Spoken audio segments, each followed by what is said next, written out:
Yoloha semuanya, kembali lagi bersama WAM2 di sini.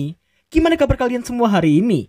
Buat kalian yang lagi ngerjain tugas atau mungkin masih kerja, tetap semangat dan jaga kondisi tubuh kalian biar tetap fit ya.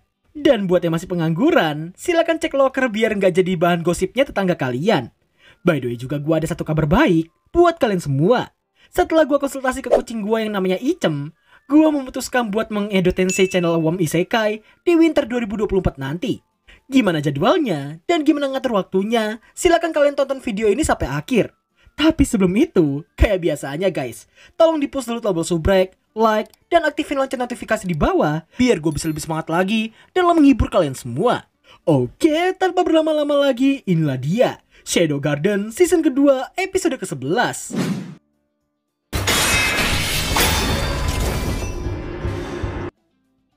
Scene berlanjut di sebuah fasilitas penelitian tersembunyi di suatu tebing yang dikelilingi hutan. Di dalam fasilitas itu, napal ke Shadow Garden yang dipimpin oleh Zeta yang saat ini sedang menghabisi beberapa keroconya sekte Diabolos. Meski mendominasi, tapi Zeta tidak dapat menemukan Mordred di sana. Dan gak cuma itu, bahkan item yang mereka cari juga telah dibawa pergi dari sana. Mengira Zeta telah lengah, salah satu keroco sekte Diabolos terlihat akan menyerangnya. Namun sayangnya,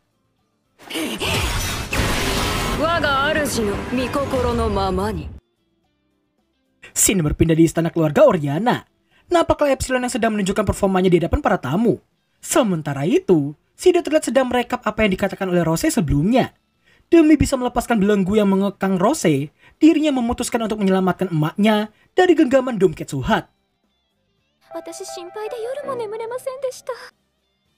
Lagi-lagi Margaret melakukan pendekatan dengan cara yang sama seperti sebelumnya.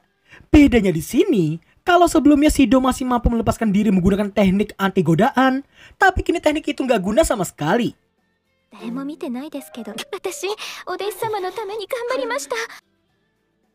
Di tengah Sido yang menunjukkan ekspresi terkejut panik, Margaret yang mengaku akan melindungi Sido dari Siron aka Epsilon yang sok berlagak menjadi senseinya, secara tiba-tiba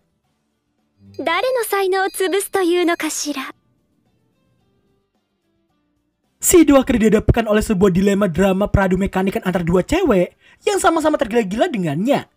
Gak pengen jadi bayangan penyet, tanpa disadari oleh keduanya, Sido terlihat menggunakan teknik tubuh pengganti dan pergi untuk menunjukkan performa permainan pianonya. Tapi teknik tubuh pengganti itu punya satu kelemahan yang sangat besar. Karena ternyata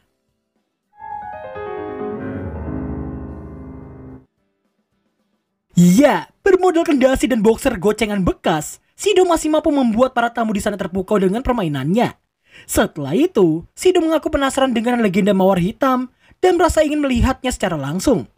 Terkejut dengan pengakuan tuannya, Epsilon yang awalnya khawatir langsung berubah pikiran karena dengan menemukan secara langsung, mereka jadi bisa menghancurkannya sampai ke intinya.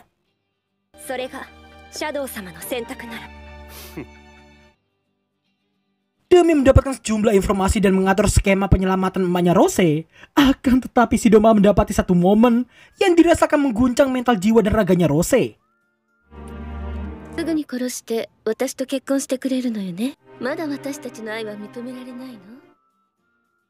Merasa jijik dengan genre animenya yang tiba-tiba ada unsur NTR-nya, Sido memutuskan buat mengembalikan alur cerita animenya ke sedia kala.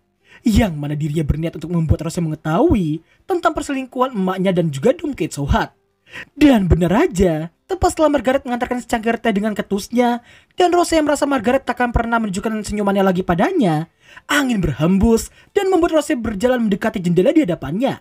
Dan ternyata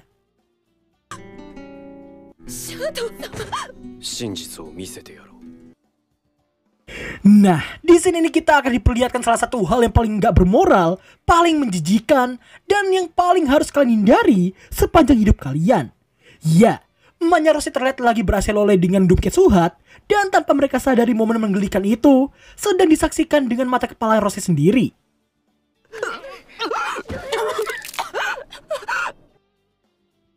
Niatnya si Shadow ini sebenarnya ingin membuat amarah dalam diri Rose bangkit dan memukatkan emaknya dan Doomketsu Hut di saat itu juga.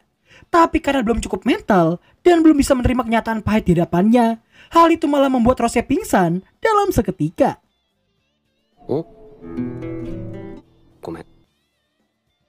Setelah terbangun di ruangannya, Rose masih terngiang-ngiang dengan kenyataan pahit bahwa emaknya sendiri berniat untuk membiarkannya hanya demi sebuah lontong busuknya Doom Kitsuhat. Di tengah tangisan Rose yang sangat ingin kembali ke masa-masa indahnya dulu, dan tepat setelah ia yang memanggil nama Shido, secara tiba-tiba Shido muncul sembari memainkan sebuah piano di balkon ruangannya.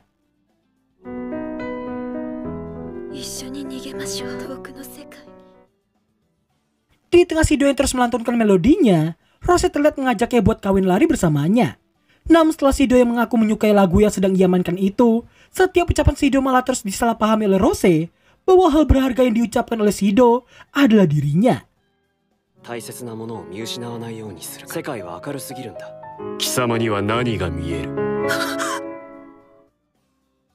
Seperti Shido yang dikira cuma halusinasi doang, tapi gobloknya di sini, si Kampret itu malah menjatuhkan cincin pewaris yang jelas cincin itu langsung dipungut sama Rose.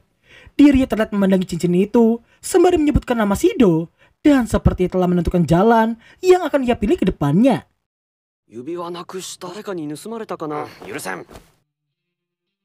Lagi-lagi di sini gua nggak bisa terlalu menunjukkan adegannya karena si Kampretos ini terlihat lagi mandi bareng sama Epsilon.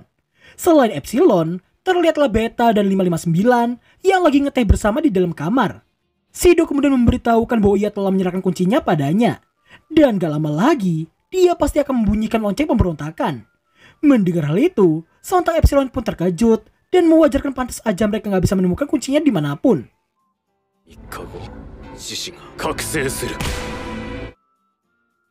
Singkat waktu, hari pernikahan pun tiba. Nampaknya banyak warga yang menentang pernikahan itu karena merasa semua musibah yang terjadi disebabkan oleh Rose. Para kesatria yang menjaga pun gak segan-segan menembaki mereka yang menentang pernikahan tersebut.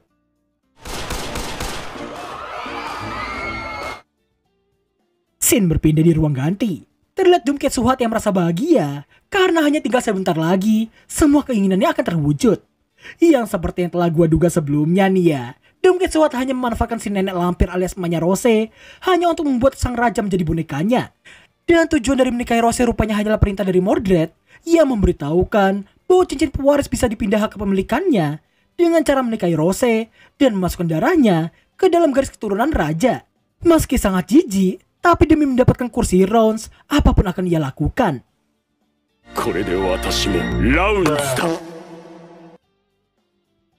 Menolak untuk percaya bahwa cincin itu telah hilang, Doom Kitsuhat berulang kali mengulangi adegan yang sama terus menerus. Sampai akhirnya dia benar-benar panik karena bisa-bisa cincin itu hilang di hari H pernikahan. Situasinya pun makin diperburuk karena secara tiba-tiba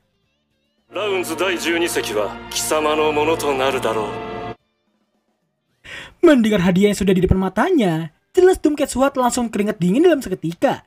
Karena itu semua sebenarnya adalah take and give, di mana dirinya memberikan cincin pewaris untuk Sekte Diabolos, sedangkan Sekte Diabolos memberikan kursi ke-12 Rounds padanya. Gak pengen kehilangan kesempatannya, Doom Kitsuhat memutuskan untuk membuat alasan yang bisa membuat penyerahannya diperlambat.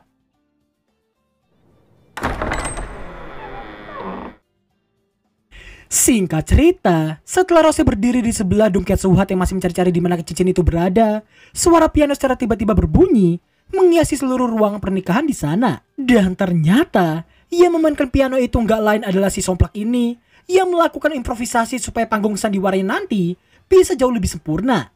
Setelah pendeta menanyakan kesediaan Doom Kitsuhat untuk menjadikan Rose sebagai istrinya, Doom Kitsuhat menjawab bersedia, tapi dengan kondisi masih mencari-cari cincinnya. Namun ketika Rose yang ditanya kesediaannya, secara tidak terduga,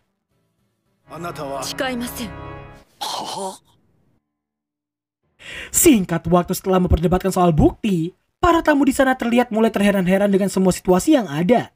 Parahnya di sini, emaknya Rose terlihat gak peduli dan benar-benar pengen gua tampol Setelah Rose memutuskan untuk menjatuhkan hukuman pada Doom Kitsuhat, ia terlihat menunjukkan cincin yang masih dikira si Dola yang memberikannya padanya. Sampai pada akhirnya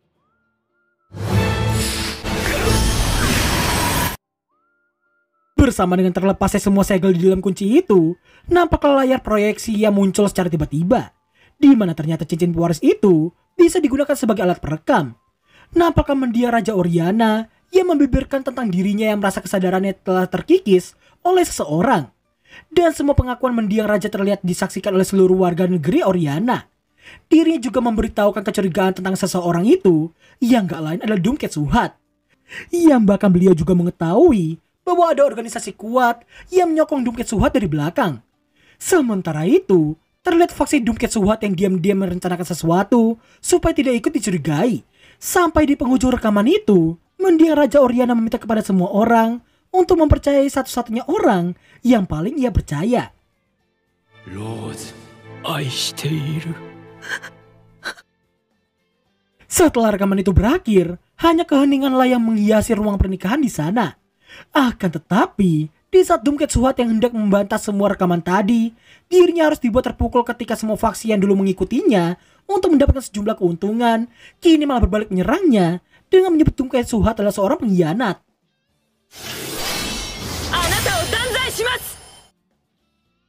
Gua berharap ada satu orang yang menggaplok emaknya Rose yang bahkan masih bisa-bisanya tidur meski barusan mendiang suaminya muncul dalam bentuk rekaman. Di saat salah satu bodyguard yang meminta nyonyanya itu buat segera pergi dari sana, secara tiba-tiba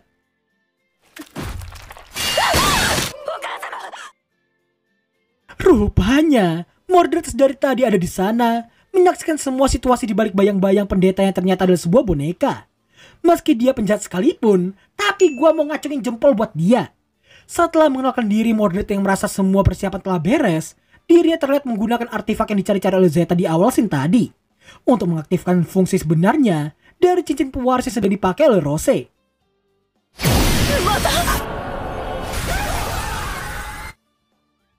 Sontar Rose pun sangat terkejut karena mendapati sebuah awan berbentuk mawar hitam yang muncul secara tiba-tiba di langit.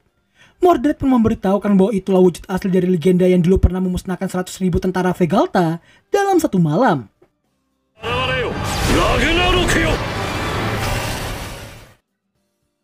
Wedan sekali, hanya dengan kemunculannya saja, Ragnarok sang Raja Agung Dunia Iblis keempat mampu meluluhlantakkan wilayah di sekitar sana.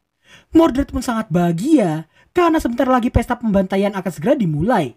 Namun bersama dengan lantunan melodi piano yang terus berbunyi, secara tiba-tiba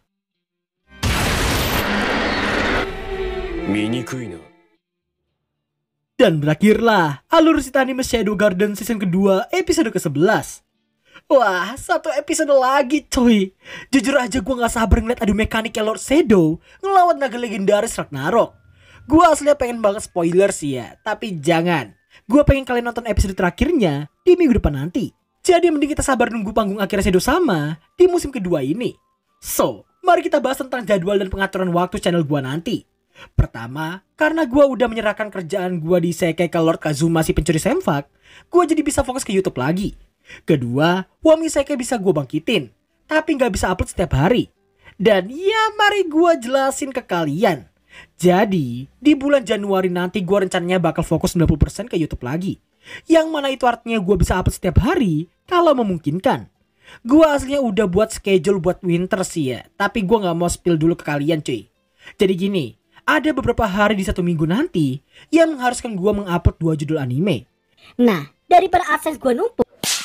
Nah, daripada beban gue numpuk di WOM 2, kucing gue si Icem nyaranin buat upload di WOM Isekai aja. Hitung-hitung ngidotensei channel itu. Dan kemungkinan besar, gue bakal upload di channel WOM Isekai cuma bisa 1 minggu sekali. Nah, gue harap ke kalian bakal terus support kedua channel ini dengan nge-subrek dan share sebanyak mungkin biar akses gue maksudnya biar nakama kita bertambah di kedua channel ini. By the way, sorry banget karena gue belum bisa buka sesi balas komentar karena ya beberapa informasi ini juga penting buat kita semua. Sesi balas komentar mah bisa kita adain kapanpun cuy. Jadi gitu aja kok seputar informasi Edo Tensei WOM Isekai gue. Thanks for watching dan sampai jumpa di episode terakhir minggu depan. Bye bye.